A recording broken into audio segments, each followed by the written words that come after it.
नमस्कार दोस्तों, स्वागत है आप सभी साथियों का एक स्मार्ट स्टडी पर। तो साथियों, आरआरबी ग्रुप डी का पेपर चल रहा है और देखिए जिनका पेपर अभी 8 जनवरी 9 जनवरी और इनके आने वाले शिफ्टों में है, यानी जिनका पेपर अभी बाकी है, उनके लिए टॉप 100 साइंस का क्लास देखेंगे।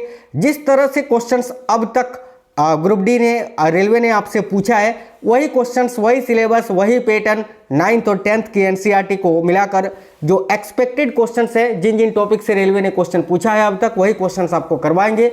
हूबहू आपको पेपर में ये क्वेश्चंस देखने को मिलेंगे।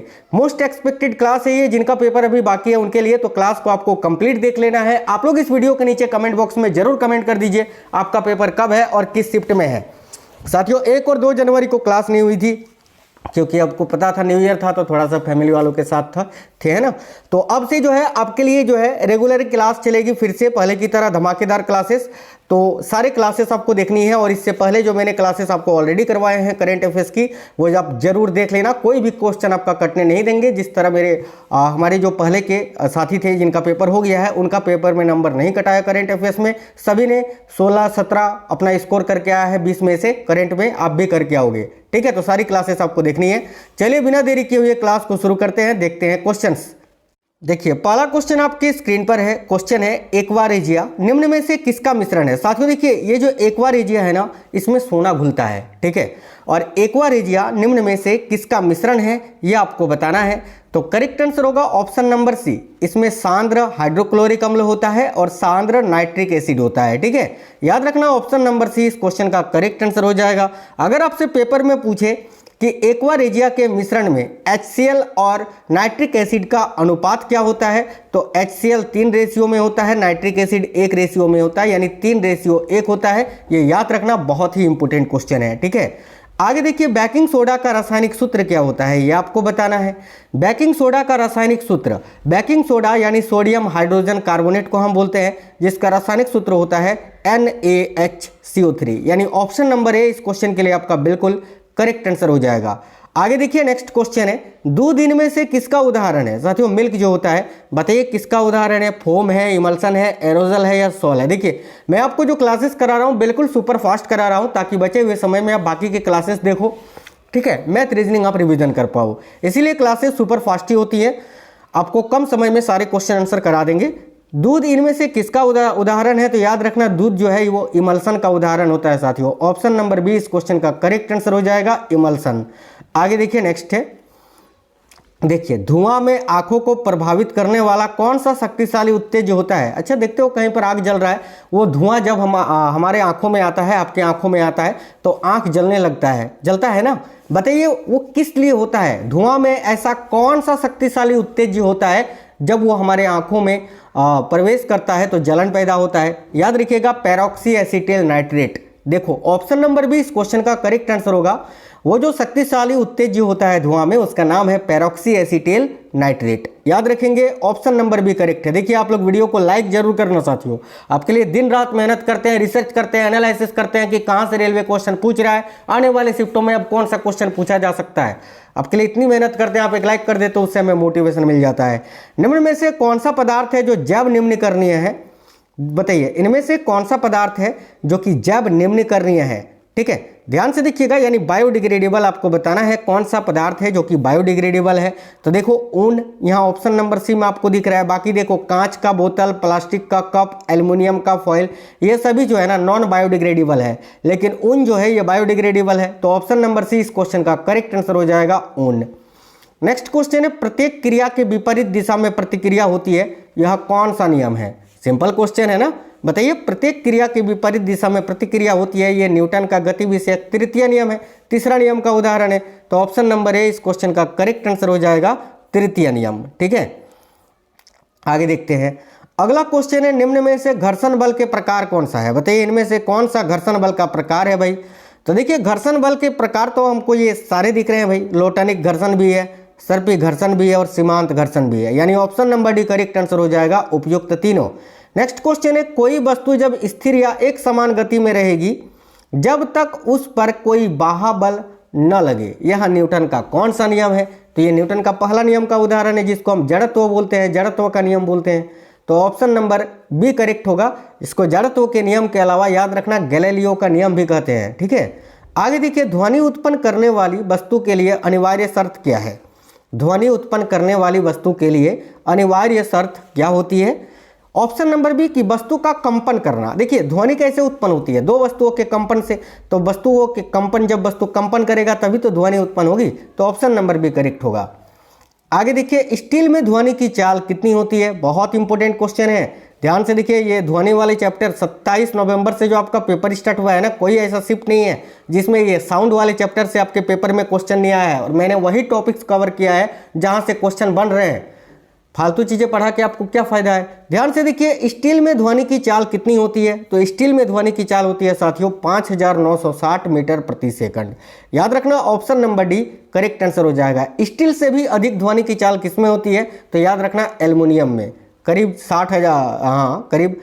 6040 मीटर प्रति सेकंड ऐसा कुछ होता है, याद रखना। यानी स्टील से भी ज़्यादा एल्युमिनियम में होती है, ये आपको याद रखना है। चलिए नेक्स्ट क्वेश्चन है, ध्वनि का प्रभाव मानव के कान में कितने समय तक रहता है? जो ध्वनि मनुष्य के कानों तक पहुंचती है उसका प्रभाव मनुष्य के कान में कितने समय तक रहता है? तो 1/10 सेकंड के लिए। याद रखना ऑप्शन नंबर डी इस क्वेश्चन का करेक्ट आंसर हो जाएगा। आगे देखिए, प्रबलता एवं तारत्व को क्रमशः कौन निर्धारित करता है? काफी इंपोर्टेंट क्वेश्चन है कि प्रबलता एवं तारत्व को क्रमशः कौन निर्धारित करता है? तो याद रखिए, प्रबलता को तो आयाम और तारत्व को आवृत्ति, यानी ऑप्शन नंबर ए आपका करेक्ट आंसर हो जाएगा, आयाम एवं आवृत्ति। याद रखेंगे option number A correct answer हो जाएगा साथियों। अगला क्वेश्चन है, किसी वस्तु को उसकी विराम स्थिति में 10 मीटर प्रति सेकंड स्क्वायर से त्वरित किया जाता है, तो 5 सेकंड बाद उसका वेग क्या होगा? सरल क्वेश्चन है ना। गति का पहला समीकरण आपको लगाना है साथियों। गति का पहला समीकरण का सूत्र क्या होता है? v = u + at। इसी फॉर्मूला से आप इसको निकाल सकते हैं, ठीक है।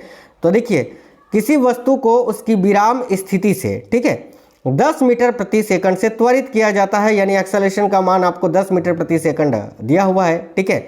5 सेकंड में जो है ये त्वरित होती है, तो आपको बताना है इसका मान क्या होगा। सिंपल सी बात है, v = u का मान तो आपको 0 दिया हुआ है, ठीक है, प्लस a का मान आपको 10 मीटर प्रति सेकंड दिया हुआ है, समय दिया हुआ है 5 सेकंड, ठीक है। तो इसको जब आप सॉल्व करोगे ना, तो v = आपको वेग ही निकालना था ना, तो इसका 50 मीटर प्रति सेकंड मान निकल के आ जाएगा भाई। ऑप्शन नंबर सी इस क्वेश्चन का करेक्ट आंसर है। आगे देखिए, नेक्स्ट क्वेश्चन है, निम्न में से कौन सा सही है? बताइए इनमें से कौन सा सही है? देखिए, चाल बराबर होता है दूरी बटा समय, वेग बराबर होता है विस्थापन बटा समय, बिल्कुल ये भी सही है। त्वरण किसको हम बोलते हैं? वेग में परिवर्तन की दर बटा समय, इसी को हम त्वरण बोलते हैं, यानी ये भी सही है। तो ऑप्शन नंबर डी आपका करेक्ट होगा, सभी कथन सत्य है। इस एक क्वेश्चन से आपका 3 चीजें क्लियर हुआ है, याद रखिएगा। चलिए नेक्स्ट क्वेश्चन देखिए, एक पिंड पर 25 न्यूटन का बल लगाया गया है। एक पिंड है जिस पर 25 न्यूटन का बल लगाया गया है, जिससे वह 2 मीटर प्रति सेकंड के साथ त्वरित होता है, तो पिंड का द्रव्यमान क्या होगा? लगाइए फॉर्मूला, F बराबर क्या होता है? m × a, यही तो फॉर्मूला होता है ना भाई। तो यहाँ पर जो है F का मान आपको दिया हुआ है 25 न्यूटन, ठीक है। m तो निकालना है ना, हाँ, m का मान निकालना हुआ है, a का मान आपको दिया हुआ है 2 मीटर प्रति सेकंड, ठीक है, 2 मीटर प्रति सेकंड स्क्वायर। तो m का मान आप जब निकालोगे तो क्या हो जाएगा?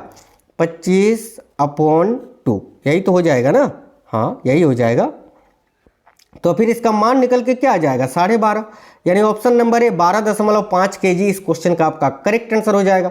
चलिए आगे देखिए, नेक्स्ट है, एक पत्थर जिसका द्रव्यमान 20 kg है, उसको 2 मीटर प्रति सेकंड के वेग के साथ फेंका जाता है, तो उसका संवेग क्या होगा? अब देखिए, संवेग का फॉर्मूला क्या होता है? संवेग P बराबर होता है m × v, ठीक है। यहाँ पर m का मान दिया हुआ है 20 kg और v का मान दिया हुआ है 2 मीटर प्रति सेकंड स्क्वायर, ठीक है, 2 मीटर प्रति सेकंड। तो इसको सॉल्व करोगे तो आप 40 मीटर प्रति सेकंड आपका मान निकल के आ जाएगा, यानी ऑप्शन नंबर बी इस क्वेश्चन के लिए करेक्ट आंसर हो जाएगा। बिल्कुल इसी टाइप से न्यूमेरिकल आपको पूछे जा रहे हैं। अगला क्वेश्चन है, कौन सा समीकरण है जो वेग और समय के बीच संबंध को दर्शाता है? तो याद रखिएगा साथियों, गति का जो पहला समीकरण होता है ना, v = u + at, ये जो है समय, वेग और समय के बीच के संबंध को दर्शाता है। याद रखना ऑप्शन नंबर डी। देखिए, गति के जो 3 समीकरण है, इससे क्वेश्चन बन ही रहे हैं, मैं आपको तीनों बता देता हूं। पहला तो याद रखना कि गति का जो पहला समीकरण है v = u + at, ये साथियों, ये समीकरण जो है वेग और समय के बीच संबंध को दर्शाता है। बाकी देखिए, मैं और भी बता देता हूं। गति का जो दूसरा समीकरण है ना, जिसका सूत्र होता है साथियों s = ut + ½ at², ये जो है विस्थापन और समय के बीच के संबंध को दर्शाता है। और गति का जो तीसरा समीकरण है जिसका सूत्र होता है v स्क्वायर बराबर u स्क्वायर प्लस 2as, इसका संबंध जो है वेग और विस्थापन का होता है, याद रखना। ठीक है, आगे देखते हैं। अगला क्वेश्चन है, एक उत्तल दर्पण कैसा प्रतिबिंब बनाता है, बताइए। कोई भी एक उत्तल दर्पण है वह कैसा प्रतिबिंब बनाता है, तो याद रखना उत्तल दर्पण जो है हमेशा वास्तविक, सीधा और वस्तु से छोटा प्रतिबिंब बनाता है। ऑप्शन नंबर बी करेक्ट होगा। याद रखना उत्तल दर्पण कभी भी वास्तविक प्रतिबिंब नहीं बनाता है। ठीक है, अवतल दर्पण की बात करें तो अवतल दर्पण वास्तविक प्रतिबिंब भी बनाता है, आभासी प्रतिबिंब भी बनाता है, लेकिन उत्तल दर्पण केवल आभासी प्रतिबिंब बनाता है और आभासी प्रतिबिंब हमेशा सीधा होता है, वस्तु से छोटा होता है। याद रखना ऑप्शन नंबर बी करेक्ट होगा। आगे देखिए, क्वेश्चन में बोला गया है कि मुख्य अक्ष के समानांतर आती हुई किरणें दर्पण से टकराने के बाद जिस बिंदु पर जाकर मिलती है उसे क्या कहते हैं। सिंपल सा क्वेश्चन है, उस बिंदु को मुख्य फोकस बोलते हैं ना। ऑप्शन नंबर सी करेक्ट होगा, मुख्य फोकस। आगे देखिए, लेंस की क्षमता के संबंध में कौन गलत है। ए में लिखा है उत्तल लेंस के लिए यह धनात्मक होती है, बिल्कुल भाई, उत्तल लेंस के लिए फोकस का मान धनात्मक होता है, अवतल लेंस के लिए ऋणात्मक होता है, यह भी सही है। सी में लिखा है यह फोकस दूरी पर निर्भर नहीं करती है, बिल्कुल गलत बात है, क्योंकि लेंस की जो क्षमता होती है फोकस दूरी पर ही निर्भर करती है, यह गलत बताया गया है, तो यही आपका आंसर होगा, क्योंकि आपको गलत ही चुनना था। ऑप्शन नंबर सी, बाकी देखिए ऑप्शन नंबर डी भी सही है कि इसका एसआई मात्रक डायोप्टर होता है, बिल्कुल लेंस की शक्ति का जो एसआई मात्रक होता है डायोप्टर होता है, ये भी सही है। ऑप्शन नंबर सी गलत है, यही आपका आंसर होगा। आगे देखिए, निम्न में से कौन सा कथन सही है। तो बर्फ का जो अपवर्तनांक होता है वो 1.31 होता है, बिल्कुल सही है। जल का अपवर्तनांक 1.33 होता है, ये भी सही है। हीरा का अपवर्तनांक होता है 2.42, ये भी सही है। तो ऑप्शन नंबर डी उपयुक्त सभी कथन सही है। ये डायरेक्ट कोई एक भी आपसे पूछेगा बताइए जल का अपवर्तनांक कितना होता है, तो ये तीनों बहुत इंपॉर्टेंट है, याद रखिएगा। नेक्स्ट क्वेश्चन है, यदि एफ फोकस दूरी और आर वक्रता त्रिज्या है तो कौन सा कथन सत्य है। साथियों ये जो क्वेश्चन है ना, अब तक 10 से 12 बार रेलवे पूछ चुका है, इसी बार ग्रुप डी के पेपर में सेम क्वेश्चन।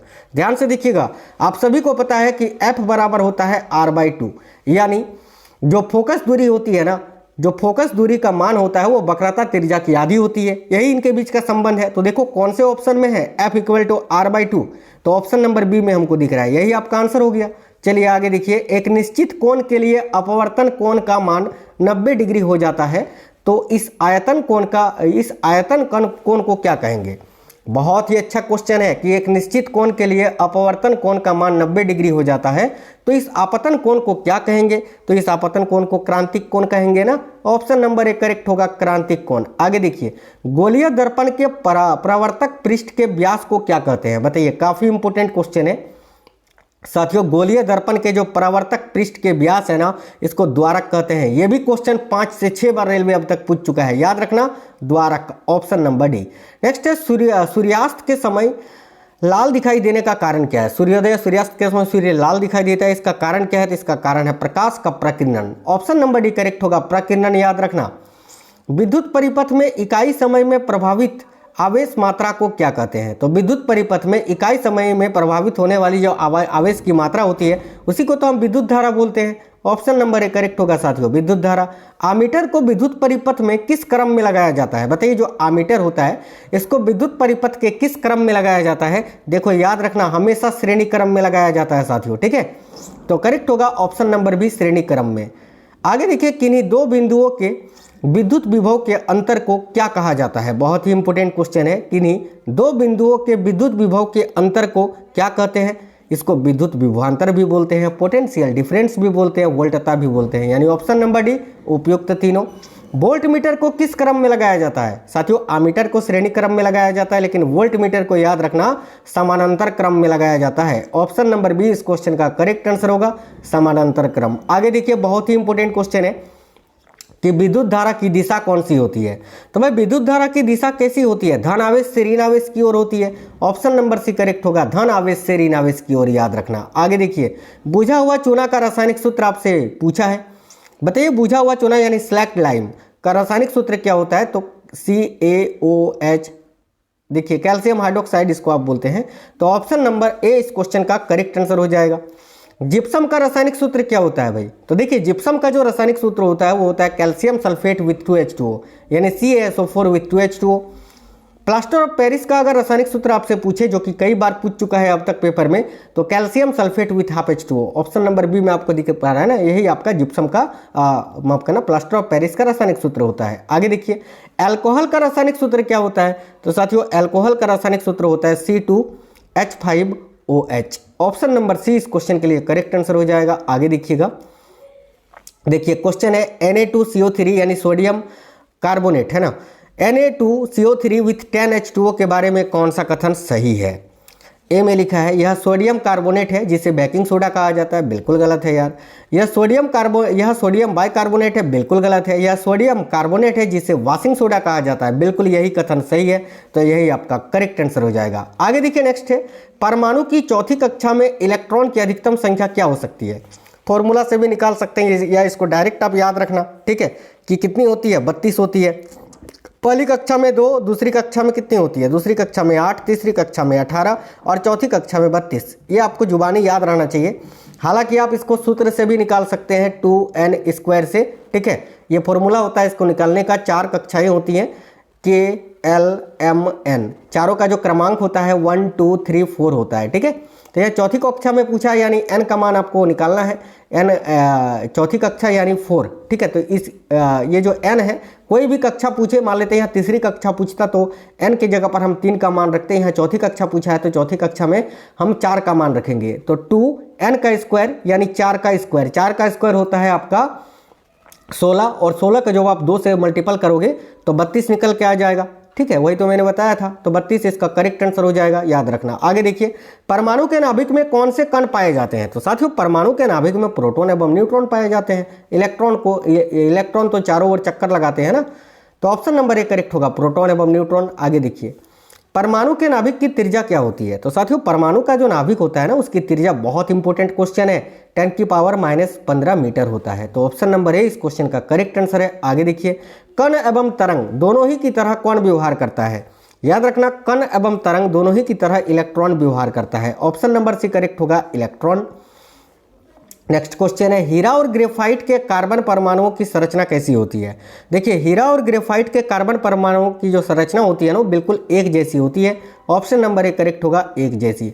अगला क्वेश्चन है, अक्रिय गैस के परमाणु में सबसे बाहरी कक्षा में कितने इलेक्ट्रॉन रहता है। ये क्वेश्चन आप रट ही लेना, कोई भी अक्रिय गैस हो उसकी बाहरी कक्षा में जो है ना साथियों 8 इलेक्ट्रॉन ही रहता है, 8। जैसे ऑर्गन का परमाणु क्रमांक 18 होता है, तो जितने परमाणु क्रमांक 18 यानी प्रोटॉन की संख्या भी 18, और जितनी प्रोटॉन उतनी इलेक्ट्रॉन। देखो, पहली कक्षा में 2, दूसरी कक्षा में 8 और तीसरी कक्षा में यहाँ 8 होगा। क्यों? क्योंकि ये अक्रिय गैस है। देखो 8 और 2 10 और 8 18 हो गया ना आपका। इसका इसमें इलेक्ट्रॉन की संख्या 18 था, तो ये देखो गिन के देखो 18 ही हो रहा है। यानी कोई भी अक्रिय गैस हो उसकी बाहरी कक्षा में 8 ही इलेक्ट्रॉन रह सकता है, याद रखना। Option number D correct answer हो जाएगा। आगे देखिए, क्लोरीन का सही इलेक्ट्रॉनिक विन्यास क्या है। क्लोरीन, साथियों क्लोरीन का परमाणु संख्या होता है 17। तो पहली कक्षा में 2 इलेक्ट्रॉन, दूसरी कक्षा में 8, और इसका जब परमाणु संख्या ही 17 है तो तीसरी कक्षा में क्या आएगा, 7 आएगा। तो देखो कौन से ऑप्शन में 2 8 7 है, 2 8 7 देखो ऑप्शन नंबर डी में दिख रहा है, यही आपका आंसर हो गया। चलिए आगे देखिए, नेक्स्ट है वह यौगिक जिसे क्विक लाइम भी कहा जाता है। तो क्विक लाइम किसको बोलते हैं आप, कैल्शियम ऑक्साइड को बोलते हैं, ठीक है, कैल्शियम ऑक्साइड को। देखो calcium oxide option number D में आपका दिख रहा है, यही आपका करेक्ट आंसर हो जाएगा। आगे देखिए, नेक्स्ट क्वेश्चन है साथियों, टंगस्टन का गलनांक बिंदु कितना होता है। तो लगभग 3400 डिग्री सेल्सियस होता है, यानी ऑप्शन नंबर डी सी इस क्वेश्चन का करेक्ट आंसर होगा, 3400 डिग्री सेल्सियस। निम्न में से सबसे कम गलनांक वाली धातु कौन सी है। देखिए गैलियम साथियों, इतना इसका गलनांक कम होता है कि इसको हाथ में जब आप लेते हो ना तभी ये पिघल जाती है, याद रखना gallium. Option number D. Gold धातु का आपेक्षिक घनत्व कितना होता है, बहुत ही इंपॉर्टेंट क्वेश्चन है। तो सोना का जो आपेक्षिक घनत्व होता है ना, ये 19.3 होता है, याद रखना। जिसका मतलब ये है कि यह पानी से लगभग 19.3 गुना भारी है। तो ऑप्शन नंबर सी 19.3 इस क्वेश्चन का करेक्ट आंसर होगा। आगे देखिए, अम्ल और क्षार की क्रिया कराने की प्रक्रिया को क्या कहते हैं, बड़ा इंपॉर्टेंट क्वेश्चन है। तो अम्ल और क्षार की क्रिया कराने की जो प्रक्रिया होती है ना, इसे हम क्या कहते हैं। देखिए करेक्ट आंसर हो जाएगा उदासीनीकरण भाई, ऑप्शन नंबर सी। नेक्स्ट है, अपमार्जक से संबंधित कौन सा कथन सही है। ए में लिखा है यह साबुन की तरह क्रिया करता है, ठीक है, बिल्कुल सही है यार। ये कठोर जल में कार्य करते हैं, बिल्कुल। ये मृदु जल में भी कार्य करते हैं, बिल्कुल। ऑप्शन नंबर डी उपयुक्त तीनों कथन सही है अपमार्जक को लेकर। सभी अम्लों व क्षारों का जलीय विलयन कैसा होता है? तो याद रखना, कोई भी अम्ल हो, कोई भी क्षार हो, उसका जो जलीय विलयन होता है यह विद्युत का सुचालक होता है। तो ऑप्शन नंबर ए करेक्ट होगा, विद्युत का सुचालक। लैक्टिक अम्ल की कमी से मानव शरीर में कौन सी विकृति होती है? तो देखिए, लैक्टिक अम्ल की कमी से मानव शरीर में जो है ना थकान महसूस होता है भाई। याद रखना, ऑप्शन नंबर सी थकान महसूस होना।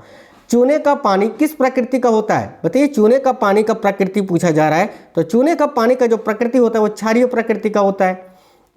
ऑप्शन नंबर बी इस क्वेश्चन का करेक्ट आंसर होगा भाई, क्षारीय प्रकृति का।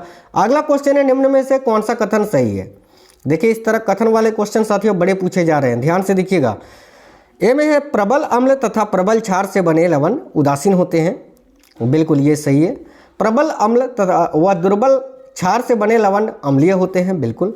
दुर्बल अम्ल व प्रबल क्षार से बने लवण क्षारीय होते हैं, बिल्कुल ये भी सही है। ऑप्शन नंबर डी तीनों कथन सही है। आगे देखिए, न्यूरॉन सेल में कौन से न्यूरॉन अनुमानों को संकेत प्राप्त होते हैं? यानी न्यूरॉन सेल में किससे संकेत प्राप्त होता है? तो डेंड्राइट से होता है ना, द्रुमिकाएं। ऑप्शन नंबर बी करेक्ट होगा, डेंड्राइट। दो न्यूरॉन्स के बीच विद्युत तंत्रिका आवेगों के संचरण का स्थल क्या होता है? तो सिनेप्स होता है भाई। ऑप्शन नंबर ए करेक्ट होगा साथियों, सिनेप्स। मेरुरज्जु में श्वेत द्रव्य मौजूद होता है किसके साथ? देखिए, जो मेरुरज्जु होता है ना साथियों, स्पाइनल कॉर्ड में जो श्वेत द्रव्य होता है ये मौजूद होता है किसके साथ? याद रखिएगा, धूसर द्रव्य के साथ। ऑप्शन नंबर ए करेक्ट होगा, धूसर द्रव्य के साथ। अगला, कौन से अंग में भ्रूण विकसित होता है? बताइए, इनमें से कौन सा अंग है जहां पर भ्रूण का विकास होता है? देखिए, करेक्ट होगा ऑप्शन नंबर बी, गर्भाशय में। निम्न में से किसकी मांसपेशियों के संकुचन से बच्चा पैदा होता है? काफी इंपोर्टेंट क्वेश्चन है। करेक्ट आंसर होगा गर्भाशय के संकुचन से। ऑप्शन नंबर डी करेक्ट होगा। और ये संकुचन में सहायक करने वाला अगर आपसे हार्मोन पूछे तो याद रखिएगा, ऑक्सीटोसिन हार्मोन। आगे देखिए, अंडे को अंडाशय से गर्भ में किसके माध्यम से ले जाया जाता है? तो अंडे को अंडाशय से गर्भ में किसके माध्यम से ले जाया जाता है? साथियों, फेलोपियन ट्यूब के माध्यम से। बहुत इंपॉर्टेंट क्वेश्चन है, बहुत बार पूछ चुका है, जिसको हिंदी में डिंब वाहिनी बोलते हैं। ऑप्शन नंबर डी करेक्ट होगा। देखिए, ऑक्सीटोसिन हार्मोन को और किस नाम से जाना जाता है? तो भाई, ऑक्सीटोसिन हार्मोन को प्रसव हार्मोन, लव हार्मोन, पीटोसिन उपयुक्त सभी के नाम से जानते हैं। तो ऑप्शन नंबर डी करेक्ट होगा। प्रसव के दौरान कौन सा हार्मोन गर्भाशय पेशी पर क्रिया करता है? बताइए, अभी मैंने बताया था ना, oxytocin hormone. Option number B correct होगा। गुणसूत्र की संरचना में कौन शामिल होता है? तो देखिए, गुणसूत्र की संरचना में साथियों डीएनए भी शामिल होता है, आरएनए भी शामिल होता है, हिस्टोन भी शामिल होता है। तो option number D, DNA, RNA और हिस्टोन। आगे देखिए, नेक्स्ट है, मेंडल के प्रयोग में टी, कैपिटल टी जो है ये क्या दर्शाता है? तो मेंडल के प्रयोग में कैपिटल टी, बहुत इंपॉर्टेंट क्वेश्चन है, ध्यान से देखिएगा।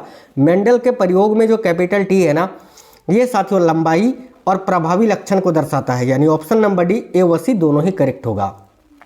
अगर आपको लग रहा है, अगर आप एनालिसिस वगैरह देख रहे हैं, सही मायने में तैयारी कर रहे हैं, तो आपको खुद पता है ये क्वेश्चंस कितने इंपॉर्टेंट है आपके लिए। साथियों, बहुत इंपॉर्टेंट क्लासेस लेकर आ रहे हैं। आप एक लाइक जरूर करिएगा, जिससे हमें मोटिवेशन मिले। और हाँ, कमेंट बॉक्स में जरूर बताइए कि आपका पेपर कब है और किस शिफ्ट में है। देखिए, ग्रेगर जॉन मेंडल कहाँ के रहने वाले थे? तो भाई, ग्रेगर जॉन मेंडल, जिनको आनुवांशिकी का पिता कहा जाता है, ये साथियों ऑस्ट्रिया के रहने वाले थे। ऑस्ट्रेलिया नहीं, ऑस्ट्रिया, याद रखना। आगे देखिए, नेक्स्ट है, मेंडल द्वारा चयनित मटर के पौधे का कौन सा लक्षण आनुवांशिकता के प्रयोग के लिए नहीं चुना गया? बताइए, मेंडल द्वारा चयनित मटर के पौधों का कौन सा लक्षण है जो आनुवांशिकता के प्रयोग के लिए नहीं चुना गया?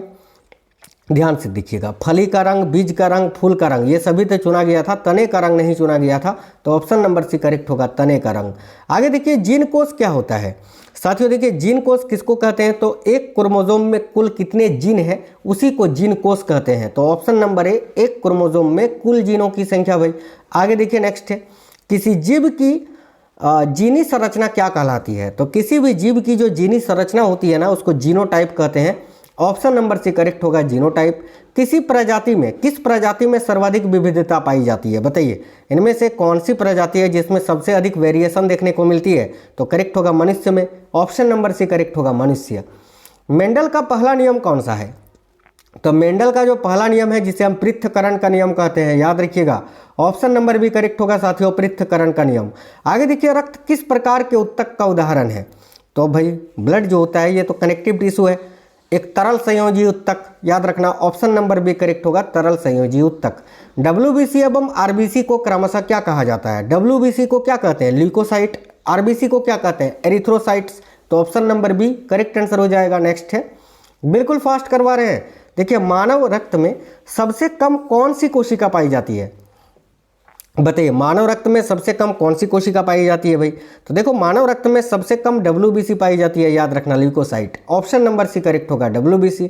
कैंसर का उपचार किस रेडियो आइसोटोप द्वारा किया जाता है? बहुत ही इंपॉर्टेंट क्वेश्चन है, याद रखिए। कैंसर का उपचार जो है ना, ये किस रेडियो आइसोटोप के द्वारा किया जाता है? तो कोबाल्ट 60 के द्वारा, यानी ऑप्शन नंबर बी करेक्ट होगा, कोबाल्ट 60। अर्धसूत्री विभाजन की अनियमितता, देखिए अनियमितता के से कौन सा रोग हो जाता है? तो अर्धसूत्री विभाजन की अनियमितता से कौन सा रोग हो जाता है? याद रखिए, टर्नर सिंड्रोम और डाउन सिंड्रोम, यानी ऑप्शन नंबर सी ए और बी दोनों। इसमें होता यह है कि एक में गुणसूत्र की संख्या 46 की जगह बढ़ जाती है, 47 हो जाती है, और एक में गुणसूत्र की संख्या 46 की जगह कम हो जाती है, एक 45 हो जाती है। ठीक है, याद रखना, ऑप्शन नंबर सी ए व बी दोनों। देखिए, सांस को नियंत्रित करने वाली मांसपेशी कौन सी है? बहुत ही इंपॉर्टेंट क्वेश्चन है। तो श्वास को नियंत्रित करने वाली जो मांसपेशी होती है ना, वो होती है diaphragm. Option number A correct है, डायाफ्राम। श्वास नली का अंतिम भाग क्या कहलाता है? बहुत ही इंपॉर्टेंट क्वेश्चन है। तो श्वास नली का जो अंतिम भाग होता है ना, इसको वायुकोश बोलते हैं, याद रखिएगा, वायुकोश। Option number C. एटीपी का संश्लेषण कहाँ होता है साथियों? काफी इंपॉर्टेंट क्वेश्चन है ये, सारे क्वेश्चन इंपॉर्टेंट है, कोई एक क्वेश्चन नहीं। तो एटीपी का संश्लेषण होता है माइटोकॉन्ड्रिया में, माइटोकॉन्ड्रिया जिसको कोशिका का पावर हाउस कहते हैं। आगे देखिए, किस प्रक्रिया द्वारा दूध दही में परिवर्तित होता है? इनमें से कौन सी प्रक्रिया है जिसके द्वारा दूध दही में परिवर्तित हो जाता है? याद रखना, किण्वन के द्वारा। ऑप्शन नंबर डी करेक्ट होगा, किण्वन। अगला क्वेश्चन है, अनॉक्सी श्वसन से पायरुविक अम्ल का अंतिम उत्पाद क्या होता है? ये बहुत ही इंपॉर्टेंट क्वेश्चन है कि अनॉक्सी श्वसन में पायरुविक अम्ल का अंतिम उत्पाद क्या होता है? याद रखिएगा, एक तो आपका अल्कोहल बनता है, कार्बन डाइऑक्साइड और energy. Option number B C2H5OH, यानी अल्कोहल, कार्बन डाइऑक्साइड और energy. Option number B correct answer है। पादपों में श्वसन दर मानव श्वसन दर की तुलना में कैसा होता है? याद रखिएगा साथियों, पादपों में जो श्वसन दर होता है ना, मानव श्वसन दर की तुलना में धीमी होती है। ऑप्शन नंबर सी करेक्ट होगा, धीमी। अगला क्वेश्चन है, पौधे अशुद्ध हवा को शुद्ध हवा में परिवर्तित करते हैं, यह किसने बतलाया था? ये मैंने बताया था ना क्वेश्चन आपको, कि ये प्रिस्टले ने बताया था भाई। Option number A correct answer हो जाएगा, प्रिस्टले, याद रखना, option number A correct answer हो जाएगा। अधिकतम प्रकाश संश्लेषण प्रकाश के कौन से भाग में होता है? तो अधिकतम प्रकाश संश्लेषण जो है ना, प्रकाश के कौन से भाग में होता है? देखो, करेक्ट आंसर हो जाएगा इन सभी में, लाल में सबसे अधिक, उसके बाद नीला, फिर बैगनी में, यानी उपयुक्त सभी। अगर पूछे सबसे कम किस में होता है, तो याद रखना हरा रंग में। आगे देखिए, प्रकाश संश्लेषण की क्रिया के दौरान जल के अपघटन से क्या प्राप्त होता है? देखिए, प्रकाश संश्लेषण की क्रिया के दौरान जल के अपघटन से ऑक्सीजन की प्राप्ति होती है। ऑप्शन नंबर बी करेक्ट होगा, ऑक्सीजन। किसकी अधिकता के कारण पौधे मुरझाते हैं? तो भाई अत्यधिक बाष्पोत्सर्जन, जितना बाष्पोत्सर्जन होगा पौधे से उतना ही जल हानि होगी, और जितनी जल हानि होगी पौधे उतना अधिक मुरझाएगा। तो ऑप्शन नंबर सी, बाष्पोत्सर्जन की अधिकता के कारण पौधे मुरझाते हैं। देखिए, किसी वस्तु पर आरोपित बल और बल की दिशा में वस्तु के विस्थापन के गुणनफल को क्या कहा जाता है? तो भाई इसी को तो हम कार्य बोलते हैं ना साथियों। ऑप्शन नंबर ए करेक्ट होगा, कार्य। नेक्स्ट है, गतिज ऊर्जा का सूत्र क्या होता है? बहुत इंपॉर्टेंट क्वेश्चन है, इससे बहुत ही न्यूमेरिकल पूछे जा रहे हैं। तो गतिज ऊर्जा का जो सूत्र होता है हाफ mv², और जो स्थितिज ऊर्जा का सूत्र होता है वो होता है mgh, याद रखना दोनों ही।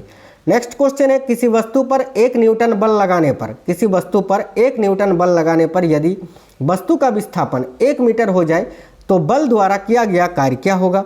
सिंपल सा फॉर्मूला है यार, बताइए बल द्वारा किया गया कार्य कितना होगा? तो सिंपल सा क्वेश्चन है ना ये, बल द्वारा किया गया कार्य कितना होगा ना।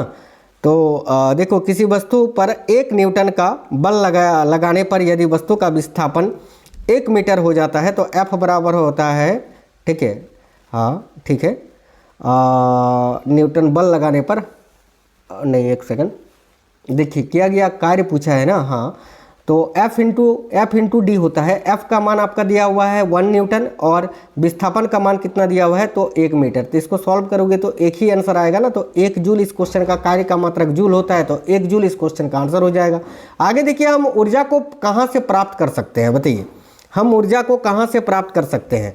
पेट्रोलियम से, परमाणु नाभिक से, इसके अलावा पृथ्वी के गर्भ से, उपयुक्त तीनों से, ऑप्शन नंबर डी करेक्ट है। अगला क्वेश्चन है, एक हल्के तथा एक भारी पिंड का संवेग समान है तो किसकी गतिज ऊर्जा अधिक होगी? भाई हल्के पिंड की, ये भी कोई क्वेश्चन है, ऑप्शन नंबर ए करेक्ट होगा। कार्य करने के लिए मानव द्वारा प्रयुक्त ऊर्जा कौन सी होती है? बताइए, कार्य करने के लिए मानव के द्वारा जो ऊर्जा प्रयुक्त की जाती है वो कौन सी ऊर्जा होती है? याद रखिएगा साथियों, रासायनिक ऊर्जा, ऑप्शन नंबर बी करेक्ट होगा। वस्तु की चाल बढ़ने से उसकी गतिज ऊर्जा का मान क्या होता है? याद रखिएगा, वस्तु की चाल बढ़ाने से गतिज ऊर्जा का मान भी जो है बढ़ता है, ऑप्शन नंबर बी करेक्ट होगा, बढ़ता है। अगला क्वेश्चन है, -273.15 डिग्री सेल्सियस तापमान किसके बराबर है? तो देखिए, ये जो तापमान है ना, ये किसके बराबर है? 0 डिग्री केल्विन के भाई, 0 केल्विन के। तो ऑप्शन नंबर सी आपका करेक्ट आंसर हो जाएगा। इसको परम शून्य ताप कहते हैं, यानी इससे कम न्यूनतम संभावित तापमान नहीं हो सकता है, याद रखना। उष्मा का प्रवाह कैसे होता है? देखिए, उष्मा का प्रवाह जो होता है ये उच्च ताप से निम्न ताप की ओर होता है, ऑप्शन नंबर बी करेक्ट होगा, उच्च ताप से निम्न ताप की ओर। निम्न में से उष्मा का सर्वोत्तम चालक कौन सा होता है? बताइए, इनमें से उष्मा का सर्वोत्तम चालक कौन सा है? तो भाई पारा, mercury, option number B right है साथियों, पारा। वह ताप बिंदु जिस पर ठोस, द्रव एवं गैस तीनों अवस्थाएं एक साथ रह सकती है क्या कहलाती है? तो इस बिंदु को त्रिक बिंदु कहते हैं, ऑप्शन नंबर सी करेक्ट होगा, त्रिक बिंदु। गोलीय दर्पण के परावर्तक पृष्ठ के केंद्र को क्या कहते हैं? काफी इंपोर्टेंट क्वेश्चन है। तो गोलीय दर्पण के परावर्तक पृष्ठ के केंद्र को क्या कहते हैं? याद रखना, इसी को तो हम ध्रुव कहते हैं ना, पोल। आगे देखिए, नेक्स्ट है, हीरे का क्रांतिक कोण क्या होता है? बताइए, हीरे का जो क्रांतिक कोण होता है इसका मान क्या होता है? तो 24.4, option number A correct answer हो जाएगा। नेक्स्ट है, दो दर्पण 0 डिग्री के कोण पर आमने सामने रखे हैं तो वस्तु के कितने प्रतिबिंब होंगे? तो भाई वस्तु के अनंत प्रतिबिंब होंगे ना, इन्फिनिटी, ऑप्शन नंबर डी। एक प्रकाश एक विद्युत चुंबकीय तरंग है, यह सबसे पहले किसने कहा था? बहुत ही इंपॉर्टेंट क्वेश्चन है कि एक प्रकाश एक विद्युत चुंबकीय तरंग है, यह सबसे पहले किसने कहा था? तो ये मैक्सवेल ने कहा था, याद रखना, ऑप्शन नंबर है मैक्सवेल। वायु का अपवर्तनांक कितना होता है? बहुत इंपॉर्टेंट क्वेश्चन है, याद रखना, वायु का जो अपवर्तनांक होता है वो 1.0003 होता है, तो ऑप्शन नंबर डी करेक्ट होगा साथियों। अवतल लेंस हमेशा किस तरह का प्रतिबिंब बनाता है? देखिए, मैंने आपको बताया था ना, अवतल लेंस कैसा प्रतिबिंब बनाता है।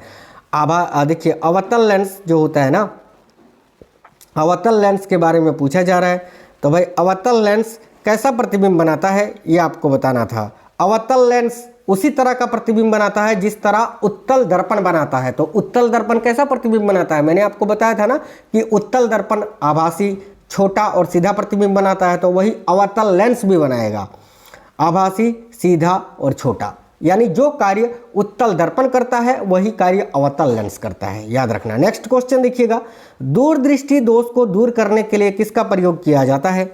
तो साथियों, दूरदृष्टि दोष को दूर करने के लिए भाई उत्तल लेंस का प्रयोग करते हैं। एक क्वेश्चन होमवर्क का है, इसका आंसर आप कमेंट बॉक्स में बताएंगे कि निकट दृष्टि दोष को दूर करने के लिए, निकट दृष्टि दोष को दूर करने के लिए किसका प्रयोग किया जाता है? चलिए इसका आंसर बताइए, अवतल दर्पण, उत्तल दर्पण, अवतल लेंस या उत्तल लेंस, क्या आंसर होगा? कमेंट बॉक्स में, यही आपका होमवर्क का क्वेश्चन रहेगा।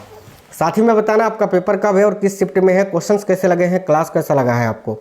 मिलेंगे साथियों शाम में, जहां पर करेंट अफेयर्स के टॉप क्वेश्चंस करवाएंगे, तैयार रहना शाम में, ठीक है। तब तक के लिए जय हिंद साथियों, वंदे मातरम।